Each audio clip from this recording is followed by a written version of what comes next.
Hello, still on Montessori training. In our last video, we talked about the introduction to Montessori, where we talk about the history of Montessori, the principle of Montessori, and so many other things about Montessori, and the fact that Montessori is actually was a woman being. She was a woman, a mental doctor in her days, and she actually discovered some beautiful things about mentally challenged kids when she used some styles and some methods to help and train them academically. Then because it actually worked wonderfully, she actually tried to do the same thing for the normal kids too. Now we're going to talk about the literacy aspect of Montessori. When we talk about literacy, that's like English language literacy, because the linguistic aspect is actually the English language that we use in Nigeria, and every child in our school is expected to speak in English. In fact, vernacular is not actually allowed, or native dialect is not allowed. They're expected to speak English in English. Our medium of instruction is in English. We train them in English. We help them in English. So we'll talk about the Montessori as regards literacy, the literacy aspect. Literacy is a fundamental skill in the educational development of children, and the Montessori method is a very effective tool for teaching these competencies. So we're going to look at so many other things under the Montessori literacy. Actually, Montessori starts from age 0 to age 6, and you can now continue to other classes and other ages as you proceed, because there is no end to learning. So from age 0, we start with the potty training, like when they clock maybe like 6 months and they're trying to sit from crèche. But every other concept of Montessori are supposed to be implemented actually from age 0. That means as the child is born. Now, for literacy in Montessori, there are some things we need to know that we actually focus on in literacy as it relates to Montessori. We focus on the teaching about reading, the writing, the listening. Okay, so there are lots of things to be considered under this. We talk about the age of the learner, we talk about the styles we are using, the methods, the material, and so many other things. So there are stages in Montessori literacy learning.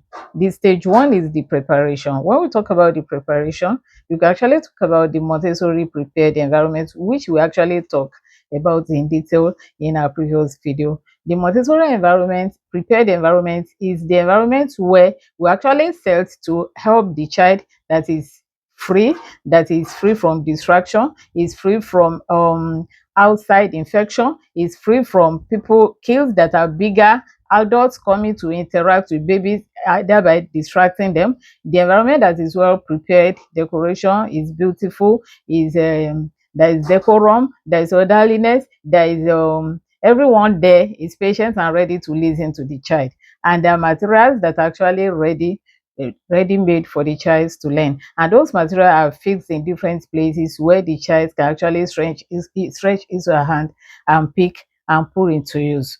So in the stages of Montessori as regards literacy, we talk about the preparation. In the preparation stage, the child actually gets prepared for learning.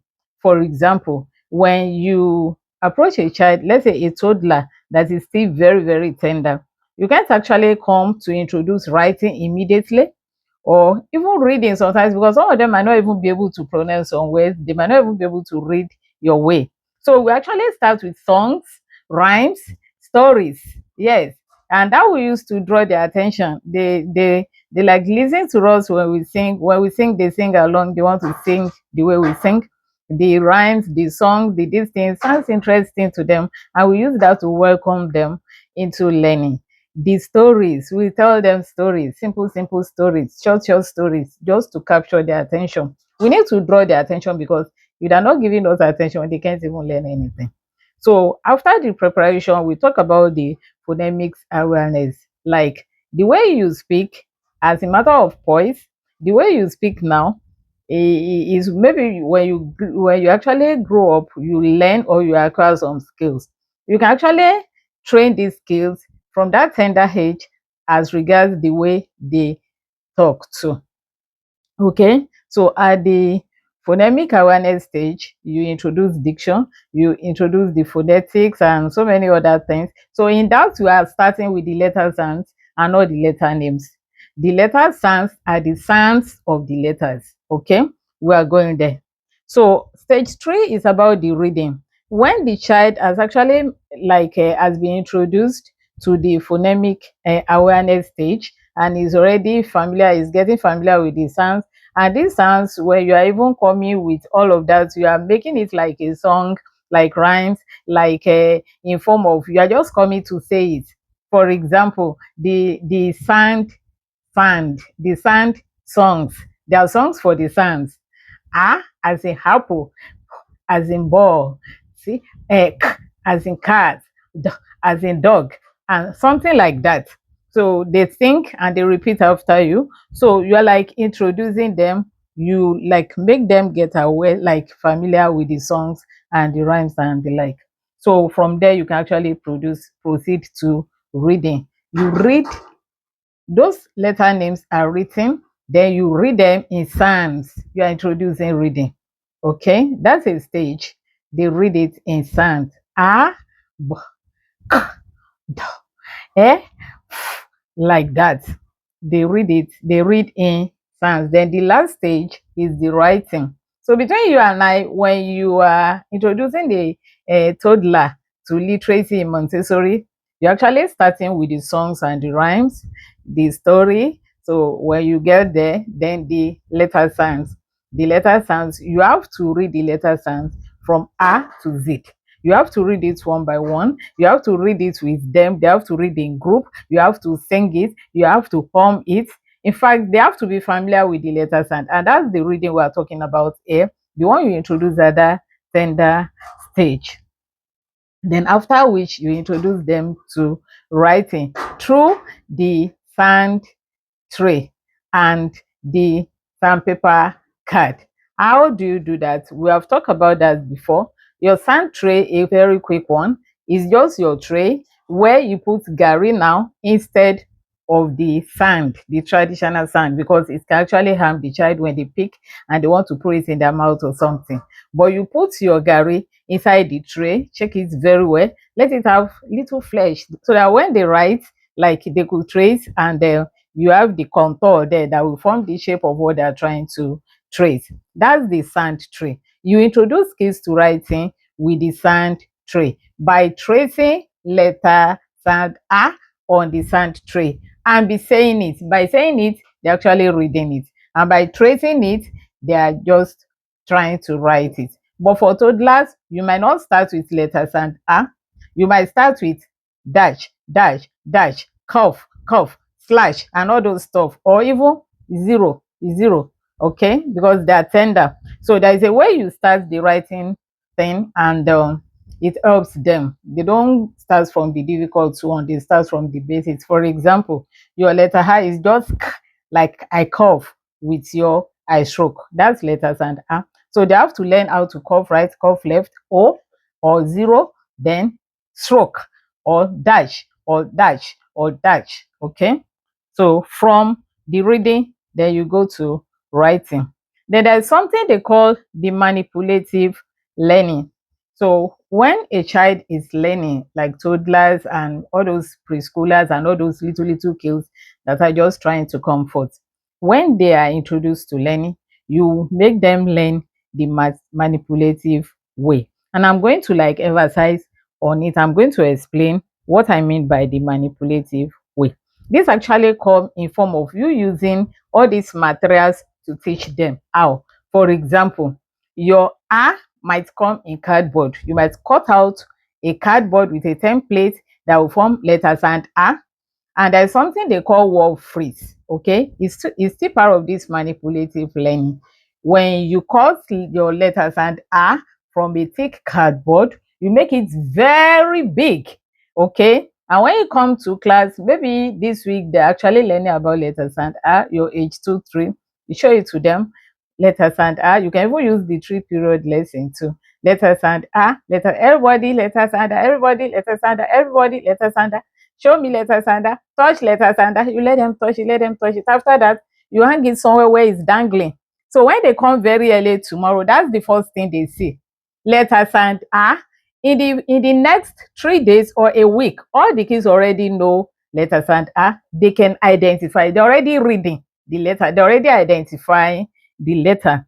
So your manipulative learning starts from those materials you're actually using. The cardboard that you use to cut the letters and ah. It goes beyond that. There are things we call the object cards, the letter cards, and so many others. Even the sandpaper letter card is also a manipulative way of learning for the kids. Learning in which you use all these different materials to make it real to them. For example, the object card and the letter card. You can actually bring letters and A in one hand and the picture of an apple in the second hand. Okay, and show them ah as in apple. We're actually matching the beginning sound of the object with the letter ah as in apple. Ah as in apple. You can actually have a cutout ball, and then you're actually matching it with a ball. Then you have the picture of a ball, or you have a ball actually, or maybe you can even buy apple. And that's why we actually encourage practical and project learning, because Montessori is also all about that. So everything does not look like a magic to these kids. You can come with your apple to the class and your letters and a that you've got, maybe your wall freeze or another letters and a that you have actually got. A as in apple, letter sound A as in apple, letter sound ball as in ball. Okay, so that's manipulative learning for you. Children learn through play, and we shouldn't forget about that. And that's why the sand tray is actually a form of bringing play back to learning. Yes, the way they trace it, that's the way they play with sand in those days. You and I, we went through all of that when we were pretty younger. You like trace on the sand, write on that sand, and do all sorts of things. That's the way we did it, and that's the way we're introducing it to the kids too. They learn through play. The literacy Montessori material are actually many. There are some you can actually improvise. There are some that you see daily and you can just use them. For example, ball as in bag, ball as in bag. Your cardboard ball that you've actually cut, then a bag that belongs to a child. Because those are the things they see on daily basis. Some are actually beyond, you are buying something, you are putting, you can actually improvise some of these things. Ball as in bag. Anywhere they see bag, they know it's ball that started the word bag. Ball as in bag. There are a lot of materials you can use. I've mentioned a few of them. I've mentioned the word card, your letter card, the sandpaper letter card, your object card. There are a lot that you can actually improvise too. That's it for the materials. And your Montessori books have a lot. Our books are tailored the Montessori way, and it's for you not to have challenges where you're trying to put the kids through. So many of these pictures of the things that will help you are actually there. Things that will help you in the reading aspect, in the writing aspect, in the recognition aspect, everything. They're already there. There are games you can use to teach kids how to learn. Some of the videos are actually attached, and you see how to use all those games to help the kids to learn. Yeah, Montessori believes in creativity, and it's cut across all levels of learning, and literacy is not an exception. In literacy, when you are teaching literacy in your class and you've actually cut out letters and a cardboard, make sure you cut letters and a in the number of kids that you have in the class. For example, if you have 10 kids, cut 10 letters and a. We will do decoration and creativity the Montessori way. When we talk about the Montessori classroom, we are going to still train on that. During the creativity, you will learn how to use templates to cut letters and that, which I believe so many of us know about that. You cut letters and that, you cut 10 of it. Then in their notebook, on the page, in the upper side, you gum letters and a. Then you write in cursive, identify and write letters and a. Then you put your either dot or you rule. Then the child is saying it and is writing it and is seeing the physical letters and a. This is another way of teaching them the practical and the project way. And that's creativity that you've actually brought into literacy. Okay, now let's talk about the speaking aspect. A child will learn to speak will be expected to like express himself even where others are. When you are like talking to these skills, you want them to respond to you, and wherever they get to, you want them to speak out like confidently. Is one of the things we teach in Montessori. So Montessori education believes a child has to be able to open up enough in public to speak up for himself or herself, not to be fidgeting or to be timid. And Montessori teaches confidence. Now, as regards the public speaking skill stuff, there are a lot of techniques you can use. You can organize debates in your class. When you organize debate in your class, some of these kids can be in a group, and you can just group them into different groups. They face themselves. You come and talk about mommy, so she talks. You talk about daddy, he talks. You talk about your aunt, she talks. You talk about grandma, you talk about granddad. They talk and they begin to talk. It helps them. Some could be like debating at their level. At each level, they debate. In your year class, they debate, and that helps their public speaking skill. You are grooming them. Then the presentation, recording, and the feedback. We actually call that portfolio presentation at every level, from the preschool to age 12, year 12, which is the terminal stage in the high school.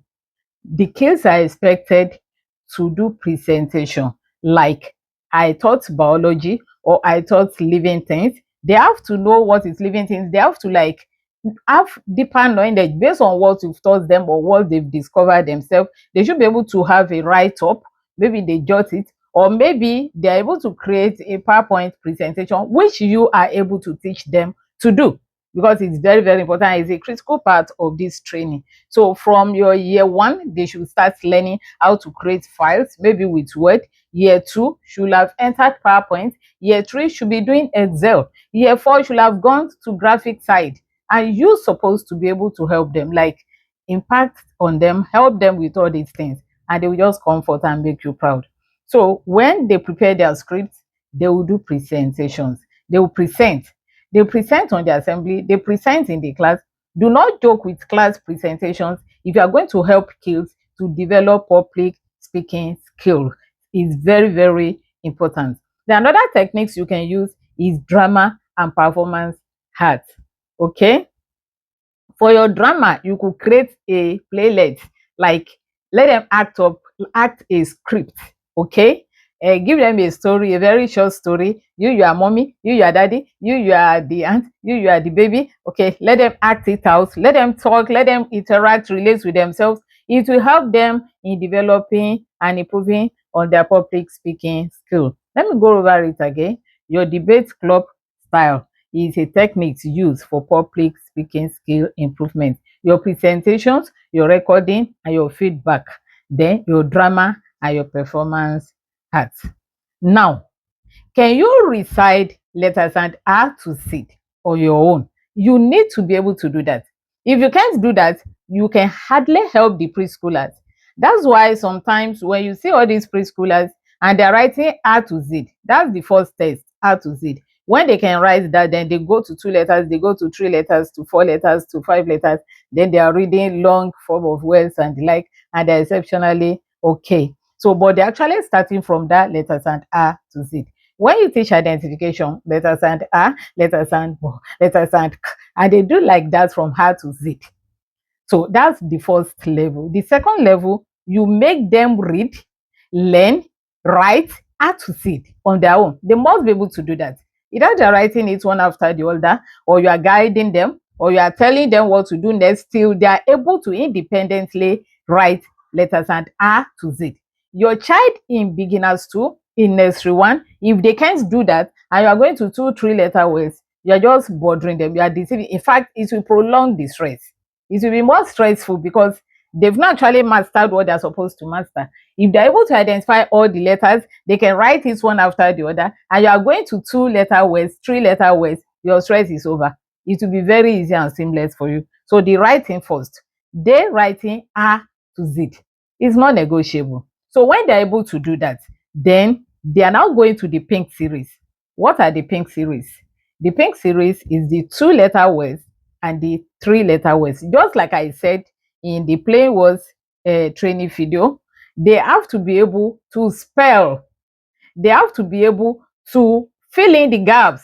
And as are the nature, then you are removing all the as and you are telling them to write the very first task or activity. Then after that, you remove the other one, so you tell them. So then you ask them, write an, write write as. That's dictation. Okay. The child, do not forget, must be able to first write A to Z. After that, read the two letter words, which is part of the pink series. Then do the filling the gaps, then the dictation. After that, the child goes to the second level of the pink series, which is three letter words. The child is going to do all. Take it segment by segment, all the R series, all the E series, all the S series. Let them spell using their sound continuously. Do the filling gaps, do the dictation for them. When they're able to write on their own, you've achieved something. From there, we go to the blue series. And what are the blue series? Blue series are four-letter words. Life is in stages. They are done with one, they go to the next one, to the next one, then to the next one. Life is actually in stages. So they go to the blue series. Blue series are four-letter words, and the same style you use in training them in the two, three-letter words, you are going to use in training them as regards the four-letter words. They also read continuously. If you're having a group of words of maybe 4 4 or 3 3 or 10 10 at a time in a particular part of your board, continue with that. They will read it continuously, and when they're able to master some, you remove it, replace it with the one they do not know. It's continuous. That's how they'll continue till they become like you, and they can read the Bible, read any book, read newspaper, read whatever comes their way. So the first series, you also make sure they read. They read in group 10 times. They read individually twice. You read for them before anyone starts reading. Okay? So they do all of that. Then they do filling the gaps. Then they do dictation. It's not negotiable. If you don't do it, it will be stressful because there will be parents complaining and your kids might not actually stand out. They might not just be fine. But we want them to be fine. And that's why we are going through all of this. So after the blue series is the green series. The green series is five-letter words upward. And like I said before, the five-letter words, you might need to break them down. For example, a child needs to spell Montessori. M-O-N plus teso plus or. Could be anyway, anyhow. Literacy, L-I-T-E plus racy. Okay? Classroom, class plus room. You break it down for them, then it becomes easier for the child to pronounce, to read. Okay? So I think with this, I've actually like run you through the process of helping a child to read, because we have some questions to answer at the end of this video. So for you, as a teacher, you are a director or a directress in your classroom. When you are with these kids, you are to guide them and to lead them. You are not to spank them, you are not to shout on them, and you need a lot of patience as a teacher in order to help them. Because sometimes they will make mistakes, and sometimes they might not even come first the way you expect them. You won't get angry. You go over it again, you will help them, then they just respond, and you'll be fine. Okay, we've come to the end of the literacy aspect of the Montessori training. So you have a lot of questions here to answer. So please kindly answer the questions and have a great day.